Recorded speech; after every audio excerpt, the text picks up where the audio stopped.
I guess for fun, since y'all probably don't remember this as the ending of this longest podcast yet, because I want it to be the longest one, because fuck it, we're talking about season 2.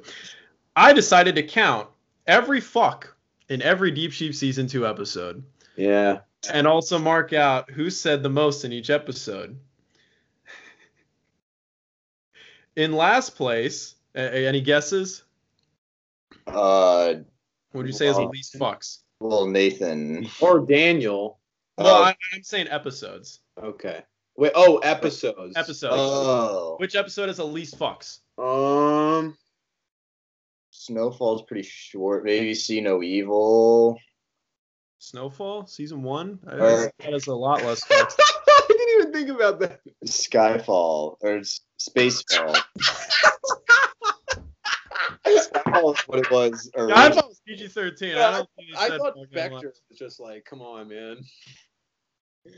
Space. Casino Royale, maybe? I don't know. See No Evil. Let me think. So, all right, Connor, what's your guess? I don't know, because Chris says fuck a lot. It might be 5. I don't know. I was thinking it might be 5 chambers because he's not in it. And Chris says, I remember when we were doing this, Chris is consistently at the top for saying fuck. But Alex is in it. And sometimes Alex goes off. So I don't fuck. Just for reference for the audience, for people, where's the thing? I'm going to do the thing now. Where is it? I'm going to do the thing now. Not only did your voice sound funny, but like Skype like glitched it out a little bit. Now I'm gonna do this. Where is it? Oh, so in order, Daniel said 0. Nathan said 4 fucks. Congratulations, Nathan. Or wait, no, he didn't. He didn't say 4. He said 7. 7. Here it is. Yeah, Nathan said 7 overall in the show series thing. Who's next? Who's next after Nathan? Definitely me. Connor, you're at 127, which would be very different now. Robbie said more. Robbie is next at 190.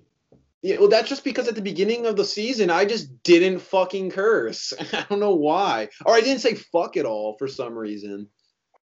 And then so I made sure. Who's next? So it was 190 for Robbie, 127 for Connor, 7 for Nathan.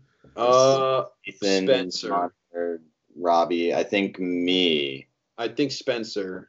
It is Camden next at 382. Fuck!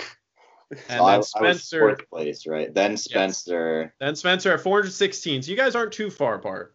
Yeah. Wait, then Alex. Spencer? Alex at 461. And then I'm at a whopping 724.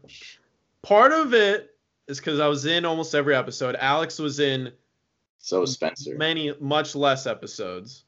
That is I'm true. arguing against Alex, not Spencer. I'll accept being more than Spencer. Alex, though, it's like, all right, listen, guys. Then I did the averages per episode. So take the amount of appearances divided by the total number.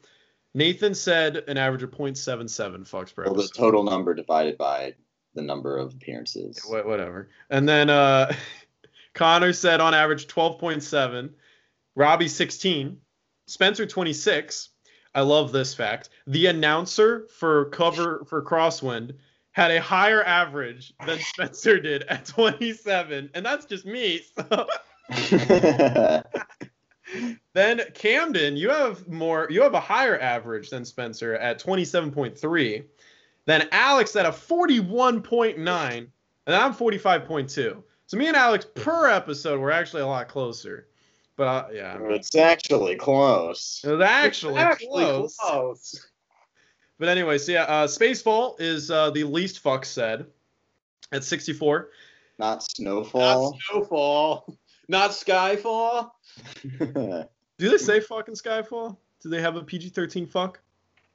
I think they do. Maybe. I haven't seen it. Yeah, I don't fucking know. It's gonna be higher than Snowfall for sure.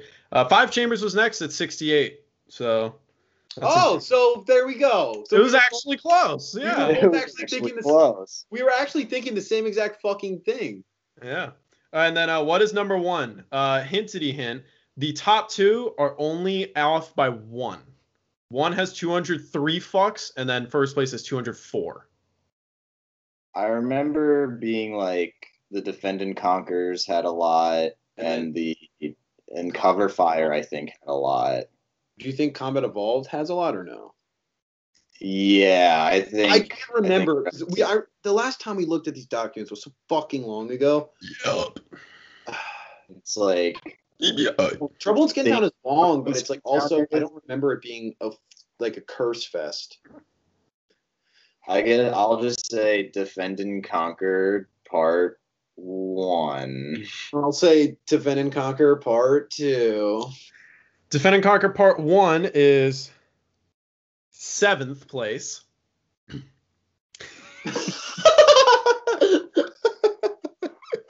At 155. Give it to me straight, Doc.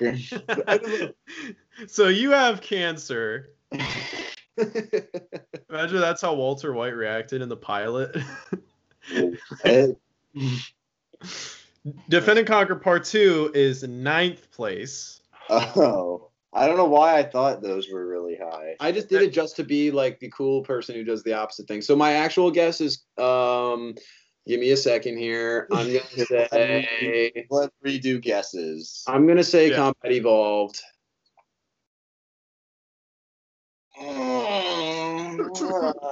I think Kill Yourself had a lot, if I remember correctly. I'll say Kill Yourself, whatever. I don't give a fucking shit. Combat Evolved is 5th place at 182. Kill Yourself is 3rd place at 197. Damn, what the fuck? Is it like Trouble in Skin Town? Because I was just like, it's the longest. It makes sense. It is the longest, I don't think but that's it is. bullshit. I don't. If it's just because of time, fuck. Because well, I remember we've had this conversation before, Yep. so I've heard the answer before. So yeah, is it? just give it to me straight, Doc. Is it Trouble in Skin Town? Trouble in Skin Town is 2nd place at 200. God damn it! Now this is the funny thing. So I also did the average per minute because I'm a nerd like that. Trouble in Skin Town had an average of 4.58 fucks per minute because it was such a long episode. In terms of order of like most fucks per minute, that's actually 12th place. It's 2nd place for most, but 12th place for the amount of times it said. First, Cover Fire is 4th place for fucks, but 2nd place for fucks per minute. But number 1 is number 1 for both. So I think I actually know. I think I got it wrong on which 2-parter it was. Right. I remember. You want to pick Part 1 or Part 2? I'll pick Part 2. I guess I'll pick Part 1. I just know there's a part in like both of them where Alex goes like fuck for so long. I forget. There's one where he did like literally 50. Yeah. Iron Chef Part 1 is 8th place. And Iron Chef Part 2 is 6th place. First place for the most fucks, 204 at 9.28 per minute, Jailbreakers. Oh, I do remember us saying Jailbreakers. And that's another one where Alex would go on the tangents of literally just going fuck. That began in Combat Evolved and continued in Iron Chef and reached its apex in Jailbreakers. There's multiple times he did that. He said, because he has the record in that episode, I'm pretty sure, for the most fuck said in a single episode. I think. Wait, did I break that record? I hope I didn't break that record. I'm going to hate myself. That'd be crazy. I didn't break that record, thank God. He said 95.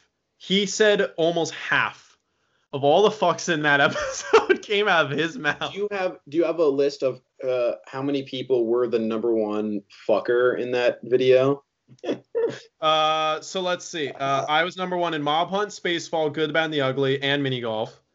Great. Nice. Great start to the season. Alex was number 1 in 5 Chambers. I was number 1 in Kill Yourself and Combat Evolve, which is sad because all we remember is Alex said fuck a lot. I actually beat him, unfortunately. Then Alex is number 1 in Iron Chef, so we're really seeing a trend here. Camden is first place in Part 2. And what I love, for some reason, You said 4 in part 1, and then you said 46 in part 2. For some reason, you woke up. You got really aggressive. Alex was number 1 in Jailbreakers, and I was 4th place in Jailbreakers. I calmed down. Good for me. See No Evil, Camden is first, so Camden woke up. He's getting it. Alex is number 1 in Cover The Fire. other 2 teams were really focused. I was just like, haha, fucking whatever. Yeah. Fucking whatever. Yeah. Alex is number 1 in Cover Fire. I'm number 1 in Picture This. I'm number 1 in Crosswind. Spencer is number 1 in Defend and Conquer Part 1. Good for him. And then I'm number 1 in Part 2. And then I'm number 1 in Trouble in Skin Town. So, Connor, you were never number 1. You were almost number 1. Never.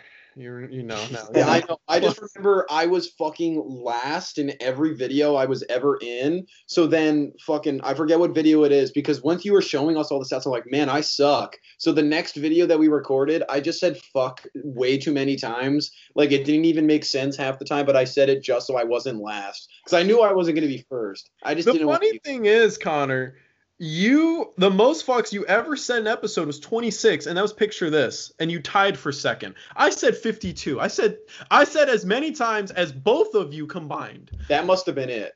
That must have been it. I'm like, you know what? I'm just gonna say fuck a lot this video. I never thought that I said fuck that much. I never thought about that. I'm telling you, we filmed thing in videos. I feel like you just curse or you just say fuck. You don't curse. You just say fuck. It's to keep my energy going. I don't know. How many videos did we film by the 2018 trip? Because that was when this all started. Was we like sat around Chris's computer and like it counted the fucks together. I don't know. I did count a bunch of other videos for the amount of fucks said in like other Deep Sheet plays. Oh, I know that I hold the single record for the most fucks ever said in a Deep Sheet video that we've counted so far, and that's Left 4 Dead No Mercy. Where is it? I think I have the original paper somewhere. It's an ungodly fuckable amount of It's funny how, because Connor was like, man, I want to say more F words. And I wasn't winning or anything, but I was just like, oh, I want to say less F words. I want to try and be funny without that. So anytime I had a bunch, I was like, damn it. And Connor's like, dude, you're so lucky. Okay, you don't know how good you have it. Yeah, dude, because I had tally marks that I did, marking it all down. I was just like, I had like 4 in an episode, and like you had like 20 something. I'm like, god damn it, dude! Like I try so hard. You fucking say it like more times than me. Like I takes me like 10 episodes to get that. Yeah. I'm wondering what our newest Deep Sheet plays that we've recorded, how that would rank. Because I know recently I've calmed down a bit. Because a Deep Sheet plays Left 4 Dead No Mercy. 214 fucks were said in that video. More than Jailbreakers. I accounted for 160 of them. Which is 204, you said? 214. So you had like... Most. 80, almost 80%. Some like that. And you said 2. And then so I won. Plays, Left 4 Dead Death Toll is the most I have seen so far. 278 fucks were said in that video.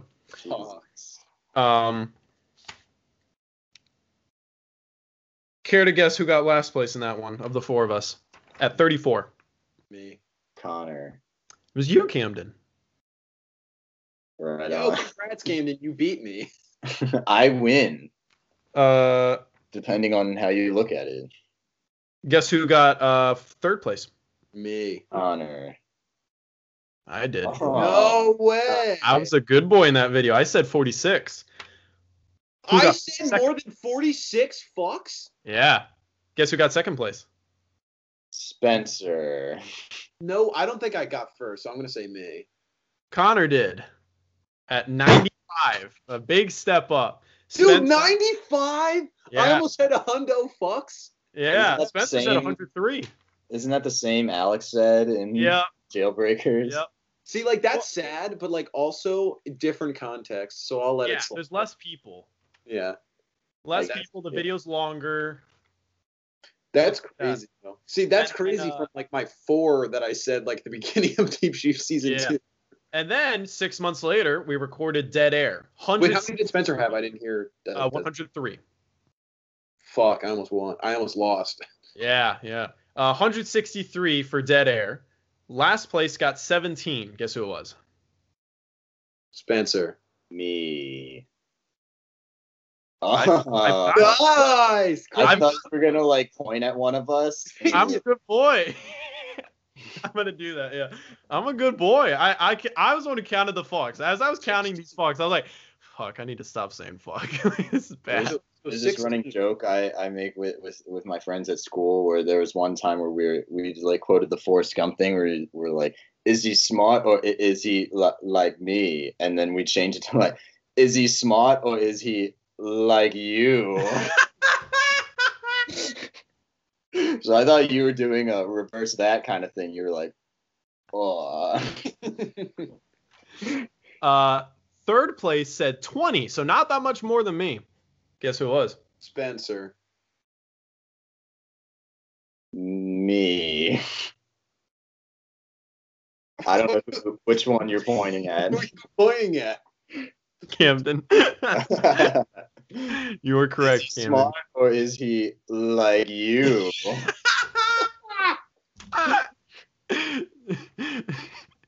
Did I say a lot of fucks or am I like you?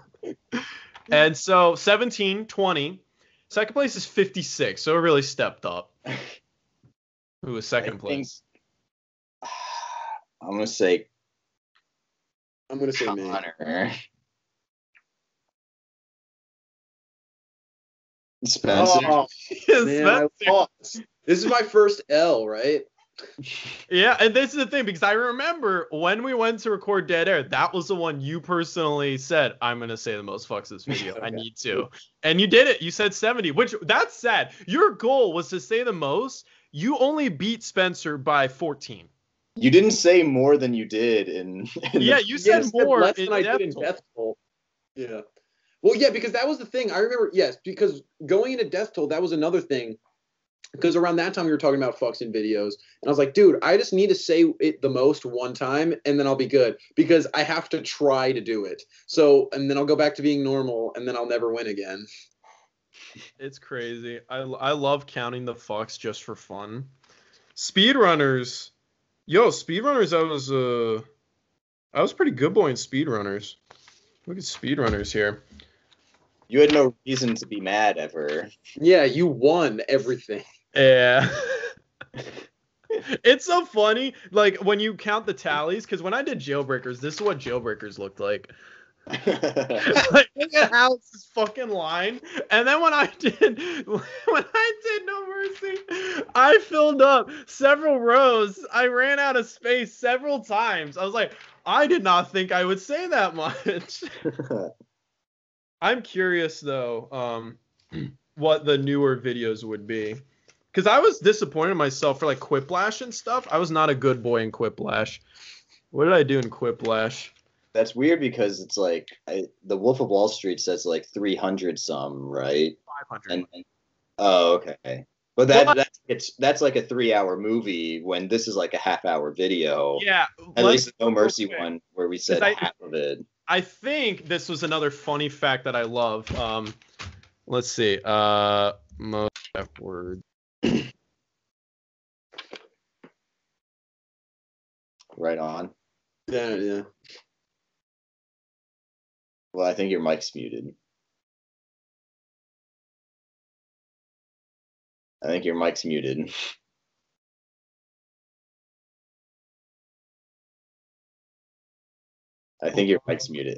Well, What the talk, fuck? Chris. Oh, hello. Am I back?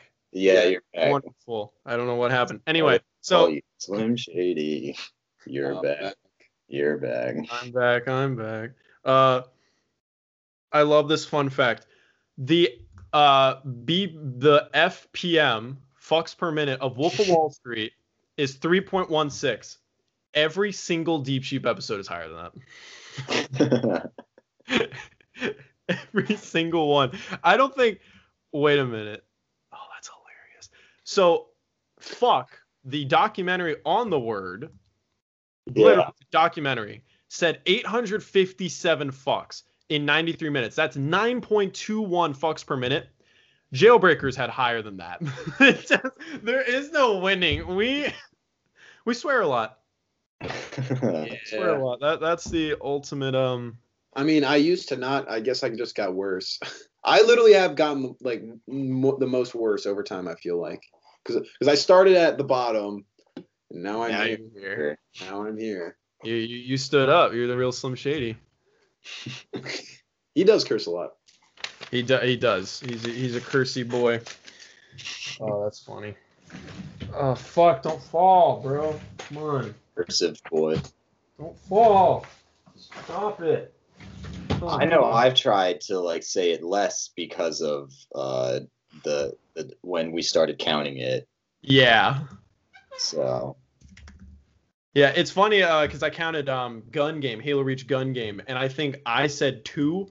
Or no, I don't think I said any. And I think Camden, you said 2, and they were in the same sentence where you're like, Alex, I don't know if you're aware of this fucking game, but you're not supposed to kill the person who's in last. So yeah, burn in fucking hell. Those are the only times you said fuck because you were really mad. And then Alex said like 40 in that video. He like back in the day it was just Alex who cursed. That is true. Back in the day, that was why like Alex was a fan favorite. Well, yeah, he was the only one that cursed, and yeah, he always was like shouting and stuff. He was just the wacky guy. I do remember just like the beginning of the internet. I was just like, well, I wasn't alive, but the beginning of us being on the internet, I was kind of like, I don't want to like say any curse words at all. Like maybe my parents will watch it and I'll get in trouble. And True, yeah. Fuck that. Over time, at least.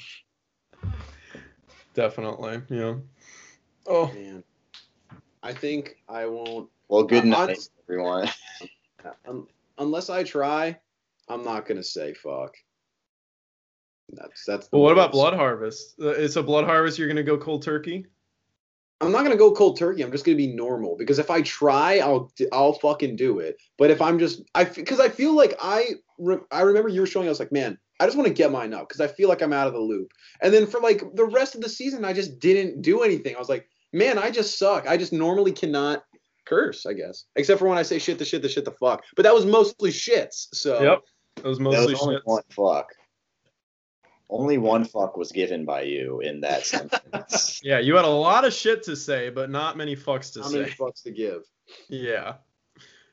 Yeah, I'm excited for Blood Harvest. So I feel like excited for Blood Harvest. I feel like I'm gonna say a lot in that video. I don't know why. I just feel like the pressure's on me. It'd be funny if we had one video where we all try not to and see who says it the most. I feel like Spencer can't like not say it. Spencer has the least control. I feel like he was the most consistent in all of them. Yeah, he's relatively consistently in the middle because there would be times where it's like, yeah, Camden had like 2. But then like it's like, yeah, he won one time though, or twice or whatever. Yeah, Spencer was a consistent pick for like 3rd and 2nd place usually. He was always up there, and then it was either me or Alex that said more.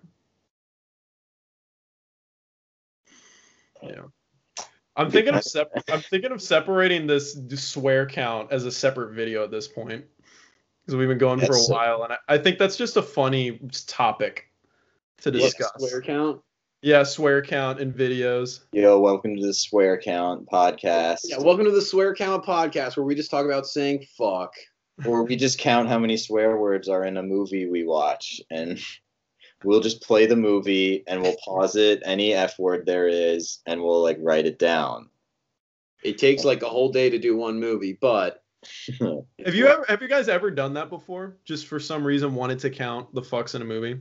No, not in a movie, no. Because when I was little, I guess, I remember Die Hard. For some reason, I just remembered watching Die Hard, and that was like one of the first movies I saw where I was like, man, they say fuck a lot in this movie. John McClane says fuck a lot. This is cool. And I counted every fuck said in all the Die Hard movies. This is before Good Day to Die Hard, that piece of shit, came out.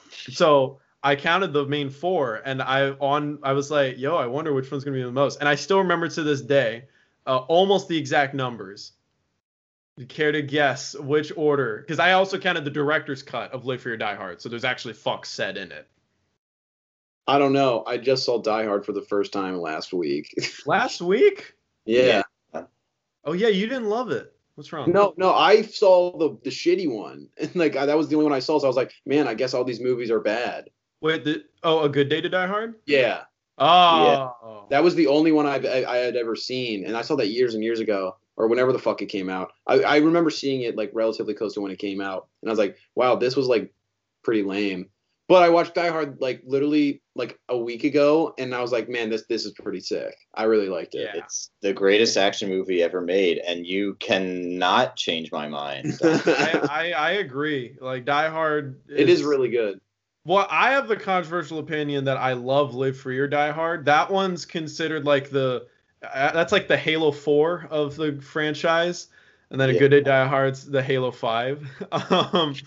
Because like they are all very similar. Yeah, because not really, because people usually say Die Hard's the best. So yeah, well, because Die Hard I can say is definitely the best one. I just also fucking love Live Free or Die Hard, so I have them almost tied. But if I had to pick, I would probably say Die Hard is probably my favorite one. But then Die Hard with a Vengeance is right below them. I love that one. That one is the one that's like, yo, I'm gonna do something a little different. Let's have him like not just be stuck somewhere, and instead he's going around a whole city. There's like this whole solving mystery aspect, and Samuel L. Jackson was genius to give him like a sidekick. That was the first time they did the sidekick thing, and it was cool to see Samuel L. Jackson not as a badass, and he was just hilarious. Like that one's great. And then next would be Die Hard 2, which everyone loves Die Hard 2, and to me is just like completely inferior and just a carbon copy of the first one, which is why I don't love it. I think those people are like the two diehards. The first two diehards are the only ones where it's like, oh, he's just like a normal cop doing just like regular cop things. He just happened to be in this situation.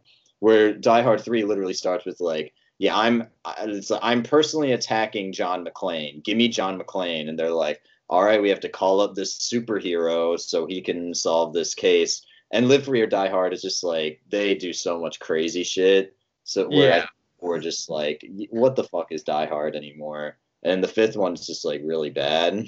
Yeah. But I like all four. For me, if you take Die Hard and then Die Hard 3 and Live Free or Die Hard, that's a perfect trilogy in terms of the way his character grows.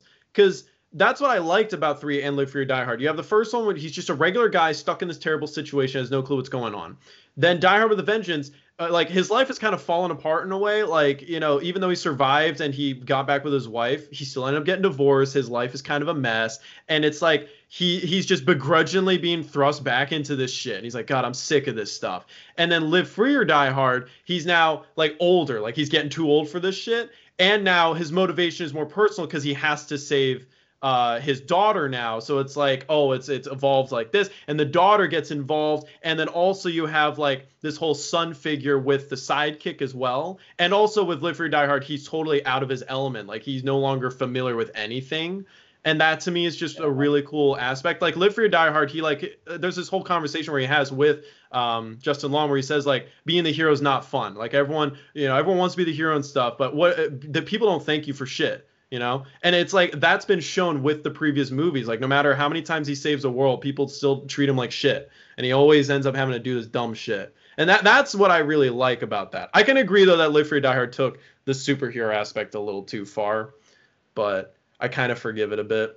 Bruce Willis is like kind of like an ageless wonder, though. I feel like when I watched Die Hard, I was like, wow, like he looks, other than the hair, he looks pretty much the same now. Like that too. It's fun to watch his hair go away. Yeah, his hair but it's like he does pretty much look the same. He could be the same age now that he was back then. I don't know. Kind of.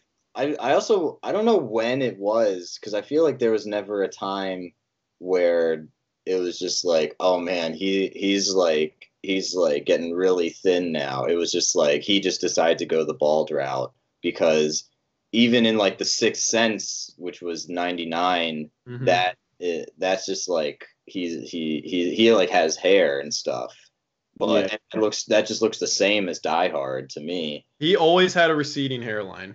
Yeah, he always had the receding hairline. He just never like. I don't think he ever had like a spot, but I don't think he had a spot. I'm not sure, but I don't know what's like the earliest thing I seen him in where it's just like, oh, he's just like completely bald now, which I guess Live Free or Die Hard was '07. Yeah, it was '07. That might have been it. Isn't he in Sin City? Or wait, I don't think. Oh, Sin City, that was '05. He was bald in that. Yeah, so before that, I'm not sure. Fuck, what was I gonna say? I was gonna say something else about Die Hard. The fucks. Oh yeah, the fucks. Yeah. So Live Free or Die Hard. This is the Fuck Count podcast, guys. This not is the Die Hard podcast. We got a little tangent talking about Die Hard, how great it is. Live Free or Die Hard was last place at 12, which is not bad. 12. Nice. Yeah. Guess what's third place? Only 12. Only 12 for the director's cut. See, the thing is, 0 technically. I'll say the first one, or I'll say the second one. I have no idea. If I remember correctly, so it's definitely the second one. I think the second one said 24, something like that. It was in the 20s. So it was like, okay. My next two were actually close. Well, it was actually close. The next two, close. 42 and 49. My guess is that the first one is in second place. Yeah. Yep. As far as the first one. Originally, I was just like, the one with Samuel L. Jackson's going to be the one with the most. Now, here's the thing, though. I only counted John McClane's fucks. So Live Free or Die Hard with a Vengeance is most certainly way more. Because Samuel L. Jackson says it a lot. Yeah. He might say more than Bruce Willis. Maybe. I just remember that one scene. Connor, you don't. It's not. It doesn't matter. They're chained up, and John McClane figures out a way to escape. And the only way to break the chain cuffs for Samuel Jackson is to get this like burning acid thing. And he does it, and it like hits Samuel Jackson's hands. And no, it's before that where Samuel Jackson has like the big thing that they need in his hands, and he's trying to get it out of like his pocket or whatever, and he accidentally drops it. And he goes, fuck, and John McClane's like, what? He's like, I dropped the fucking thing. John McClane's, what the fuck? And then he gets down, and he's like, fuck, where'd you fucking put the fucking thing? They're just saying fuck so many times. I remember, like, I was counting. I was like, what? I gotta rewind. What? I was like 12, just doing this dumb shit. But I remember, like, in my head, I was like, whoa, 49, that's so many. Oh, my God. Little did you know you would be saying that, like, consistently. And maybe that's what started it. My fascination with the word. I had to count it. I also just realized that, so in 99, he's in The Sixth Sense. Mm-hmm. And then in 2000, he's in Unbreakable, which he's definitely bald in, and I don't know if that was like a shaved head thing or not. Because I feel like he had hair on his side slightly. He wasn't fully bald. Yeah, because Pulp Fiction's the same way, where it's just like he shaved it like that. Yeah, but he still had it. But every picture I find of him, he has a hat on. Stop it. I don't know when. Okay, it's like decided. It's like practically bald. He's got like a little bit of hair on the sides, but it's like gone. Yeah. Gotcha. I know that because it sucks that Die Hard like has fallen apart. Because for me, that is a surprisingly consistent franchise, especially because I love Live Free or Die Hard.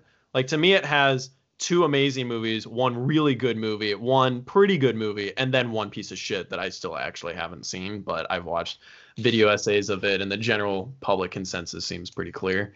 But I just remember that's why I never watched any of the other ones. I remember just watching it being like, this just sucks. So because of that, like my like preconception of like the franchise was that they were just all shitty action movies the whole time. And then like when everybody's like, oh, Die Hard's my favorite, I'm like, I don't fucking know why. Like the one I saw sucked. Yeah.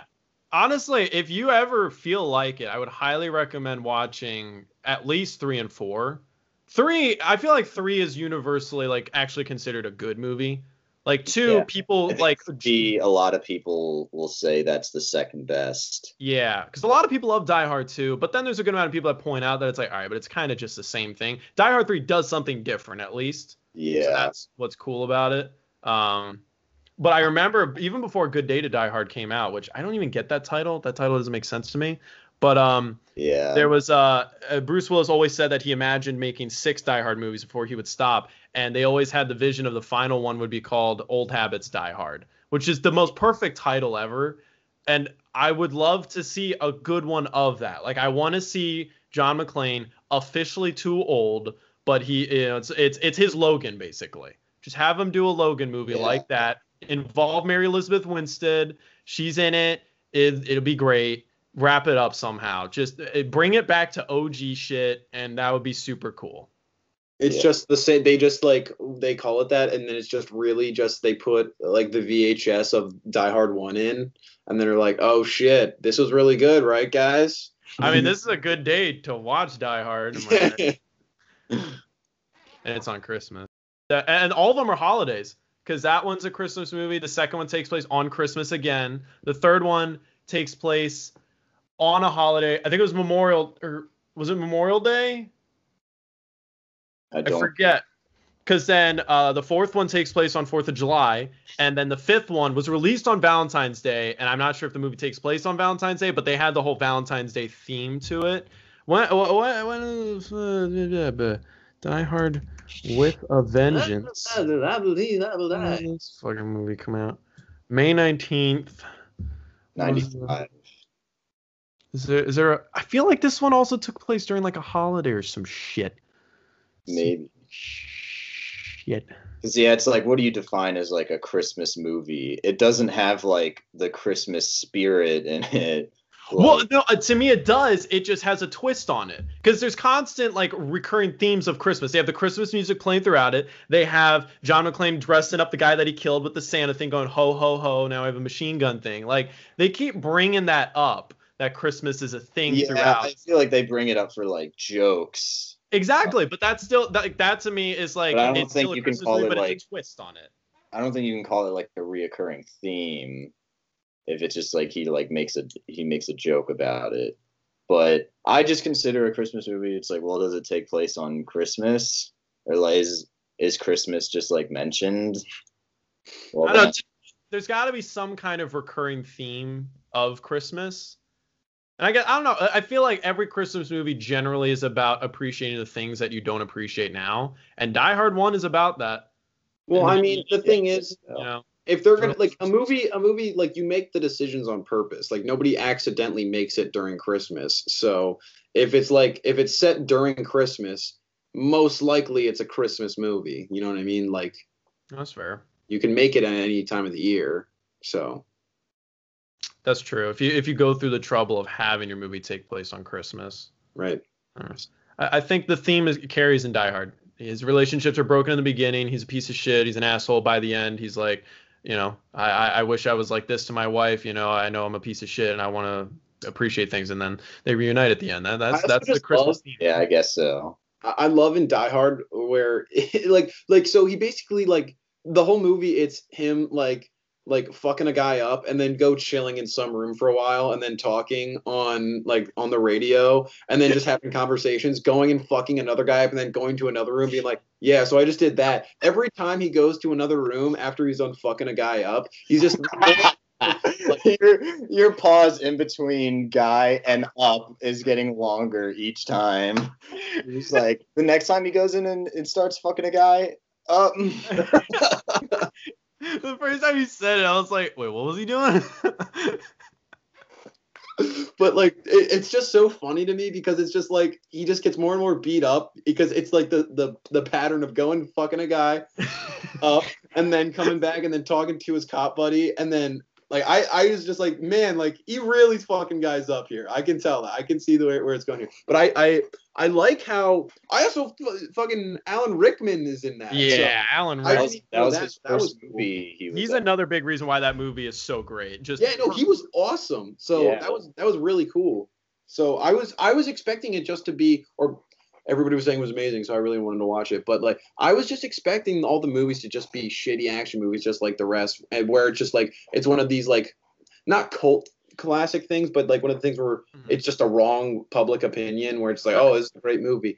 So that's what I always thought, because when I saw when I saw the last one, I was just like, this is bad. So, but I really liked it. So You should try watching the other ones. You give them a chance. You might, definitely watch the director's cut of Live Free or Die Hard, because the PG-13 regular version doesn't quite feel like Die Hard. Once you get the director's cut, John McClane feels a little bit more like John McClane. The fighting's a little more gruesome. It's nice. Also, that one has my favorite yippee-ki-yay motherfucker. I love the yippee-ki-yay in that one.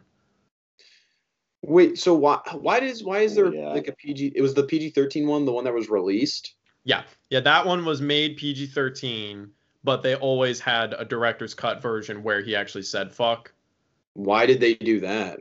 To try and make it more mainstream, to release it to regular audiences. Because it's 2007. R-rated movies weren't mainstream yet. So it was like, all right, it's been 12 years since the previous Die Hard. It's been forever. It's going to be a new generation type thing. Hey, let's make this PG-13. And it paid off. It made a ton of money, but Die Hard fans didn't like it because of that. Die Hard fans. Yeah. I personally like it. I think it's not the best Die Hard movie, but action movie I love.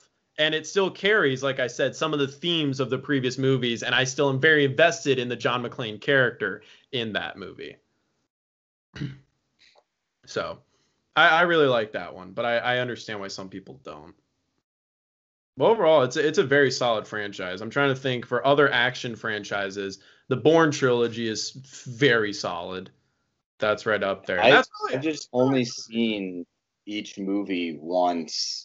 And I'm like, I don't remember like anything. Really, the Bourne trilogy? I remember the Bourne Identity a lot, though. The Bourne trilogy I've always loved. I rewatched all three recently. It had been years. I was like, all right, I'm gonna sit down and watch these with my like new filmmaker brain just to see.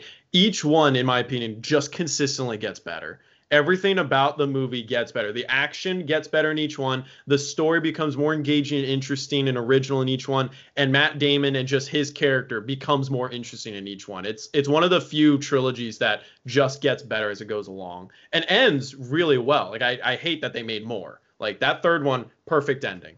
Don't need to do any more.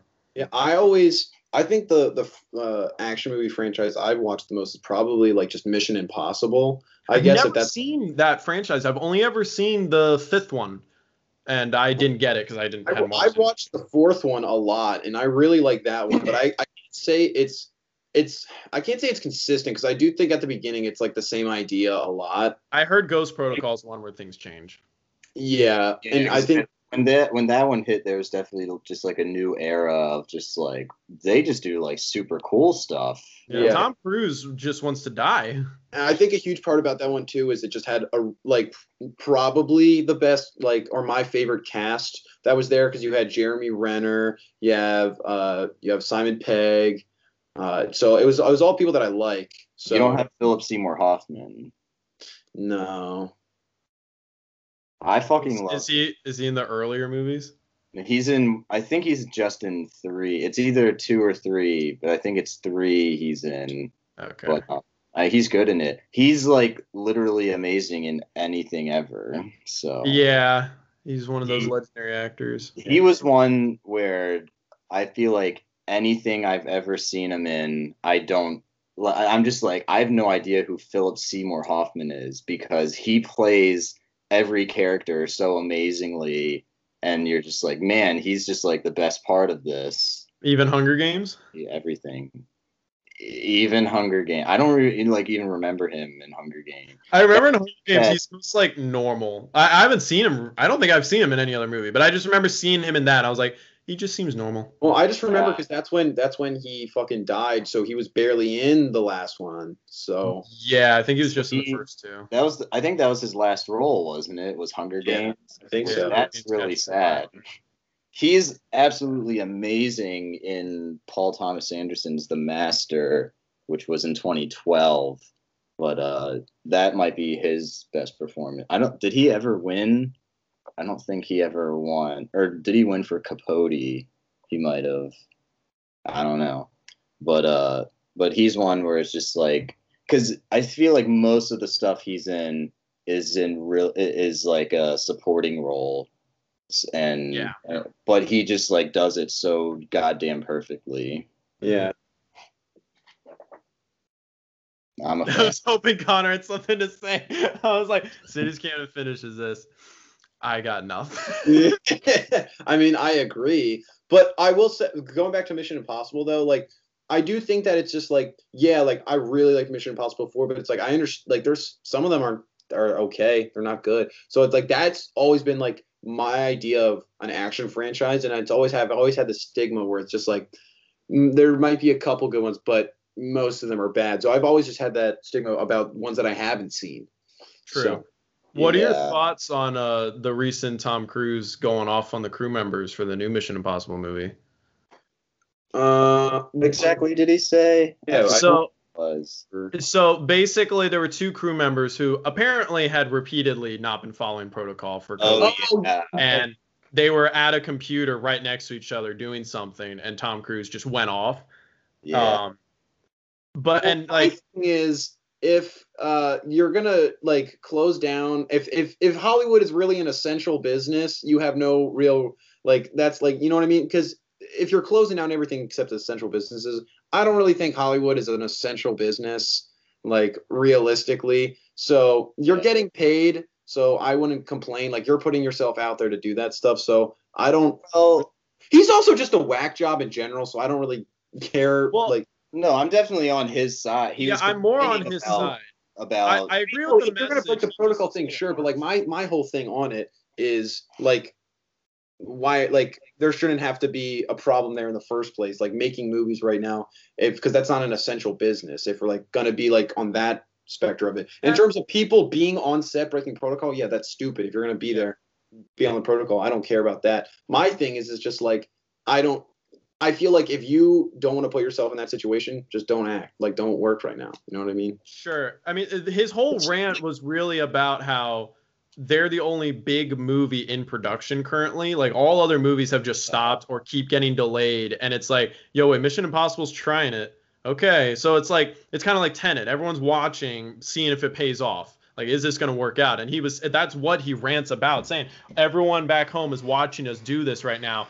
And tons of people don't have jobs right now. Yeah, sure, Hollywood isn't an essential business, but it's such a huge industry that thousands, millions of people are out of work right now because of it. So if Mission Impossible succeeds, then more people get jobs, and then we start rebuilding this and that. And so that's where he was really upset, because it's like, this is a rare opportunity and you guys are being assholes and not following this simple protocol. And it sounded like it was something that he had already told them about multiple times. So it was just straw that broke the camel's back. I definitely like applaud him for just like going off on people like that, because I think there's also just a group of people out there that believe that like if you wore masks, then that would literally fix the problem. I'm one of those people, but because my sister actually tested positive. Should I be saying? I don't know if this is like a not allowed thing to say. I assume not.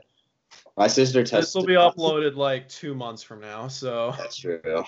My sister tested positive on like Friday, and was like, I've been feeling sick since like Tuesday, and I like moved back in from home on Tuesday, and I went and got tested today, and you get a rapid test, which is like comes back in like 12 hours, and you get like a regular test, because apparently the rapid tests aren't very accurate, but then you get an actual one that comes back in like 3 days or whatever. But I tested negative, and I have no symptoms or anything. I need to see what the non-rapid one is like. But I'm like, if I can live with my sister and not get COVID, there's no reason for anyone to get mad about wearing masks.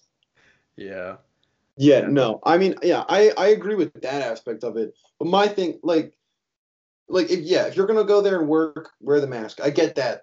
When I was starting, my main thing was it's just like, I don't think that, and this is like, I want to like be a part of this industry, so it's not like I'm who gives a fuck about movies? Yeah, it's not like I'm biased the other way, if anything, you know what I mean? So, yeah. But my thing is like, if you're gonna go on if you're gonna have that argument, realistically, if you're gonna argue about wearing masks, you can also prevent it by just not being in that situation in the first place, not going and doing that. Sure, like people need to work and stuff like that, but that's the whole point. It's like, you got to shut down. You got to. It's such a complicated issue where I feel as if you don't need to, why would you put yourself in that situation? You know what I mean? And Hollywood's just an ugly business too, because the whole thing is like, yeah, Tom Cruise is saying, and I feel like he is on the side of the people more than say like those kind of like higher up producers would be or something. They say,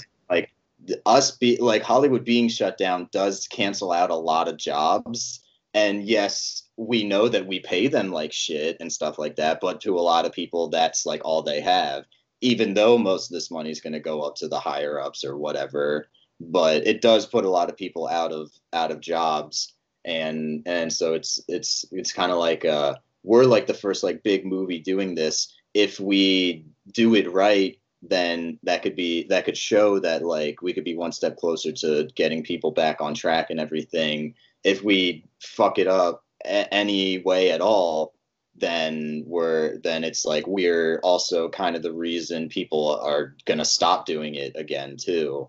Mm-hmm. So yeah, I agree with his messaging. I think the only thing is maybe he just came across a little harsh. He was it's like, the same like the Kristen Bale thing. Yeah. Good for you.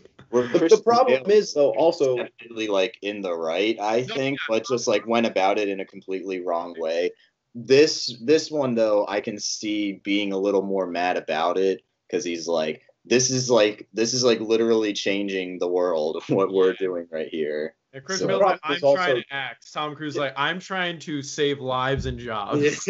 Yeah. That is the problem though, because like people know him as the whack job now, the whack job Scientologist. So it's like it's always anybody who has that aura or around them is going to have flack regardless, no matter what they say. So, and a lot of people were also saying that like it's not his right to yell at lower crew members because he's this big celebrity star, like, oh, classic example of a celebrity diva. But it's like, no, he's like the lead producer. He's the one who really puts everything together for the Mission Impossible movies. Like, yeah, he's not the director or the writer, but he's like the main guy. Like, he's in charge.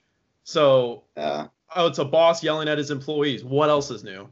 What's crazy is like as weird or crazy he is as he is as a person. I fucking love him and everything he's in. So it's like I like Tom Cruise a lot. Yeah, it's such like a weird thing, like where on screen he's one thing, but then off the screen he's like a completely different person, which is so. Also, it's like, yeah, he's the wacko Scientologist, but if Scientology was the religion that was discovered thousands of years ago instead of Christianity, I feel like we wouldn't be calling any of those people whack jobs. It's only because it's a new thing. Well, I think also because the two most famous Scientologist celebrities are him and John Travolta, and both of them are pretty weird.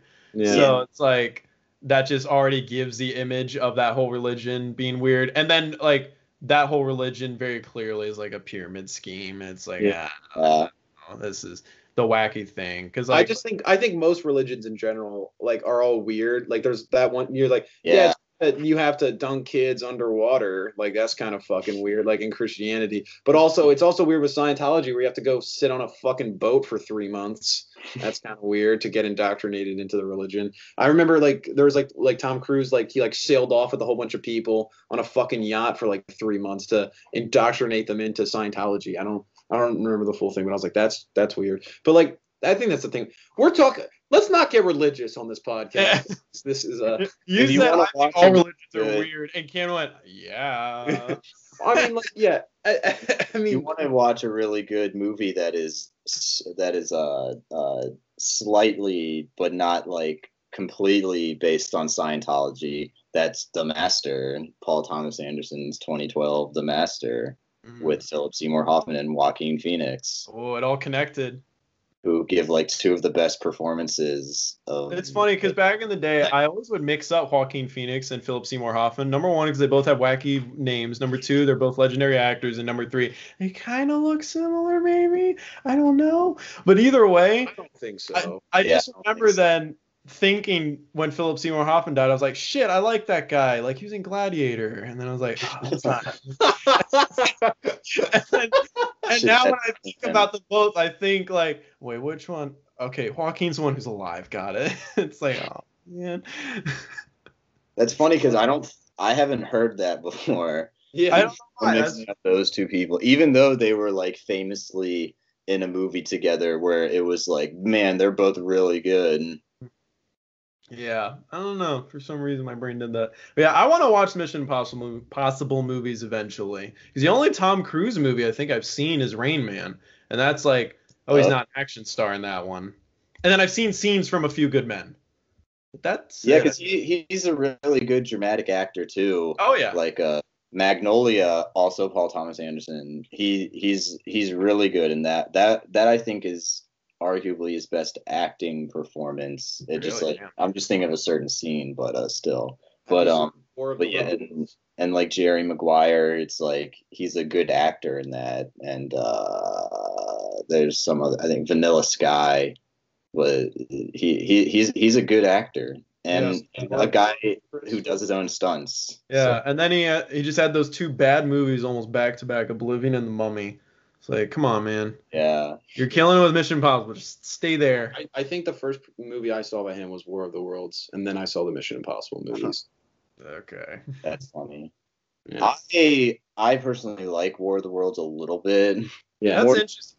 I've never seen it. That's a Steven Spielberg movie with Tom Cruise starring, and it wasn't good. I remember, like, when I watched it, I was actually like, because I was younger when I watched it, I was like, wow, like, this was actually kind of scary, because I was like, wow, like, because that was like, I remember being like one of those movies where it's not a horror movie, but it's like like a scary idea, like, of aliens coming in, like, and it's like aliens that you have no like chance fighting against, like, you're fucked. So I remember being like, man, fuck this shit. I remember just like I remember like having just like vivid memories watching that, be like, man, this would suck, right? Right. Yeah, but I remember, because I remember that was probably the first one, and then I remember watching every Mission Impossible when those came out in theaters. That was a huge one. Those were huge ones that I went to go see. Yeah. I'm randomly holding this water bottle now. That is it for the Swearing podcast that then became a Die Hard podcast that became a Scientology Tom Cruise podcast. This is great. It's like a normal podcast. We had multiple segments. This is normal. I just need to pick the thing that the title will be about, which will probably be the swearing. That was probably the majority of the podcast. A good day to swear hard. A good day to fuck some guy up in the other room. A good guy to fuck some guy. A good guy to fuck some guy. A good guy to fuck. I can't wait to rewatch that. You Bruce Willis stars as a good guy to fuck a guy. A good guy to fuck a guy. Fuck hard too. A good. Bye. Good night, everybody. Bye.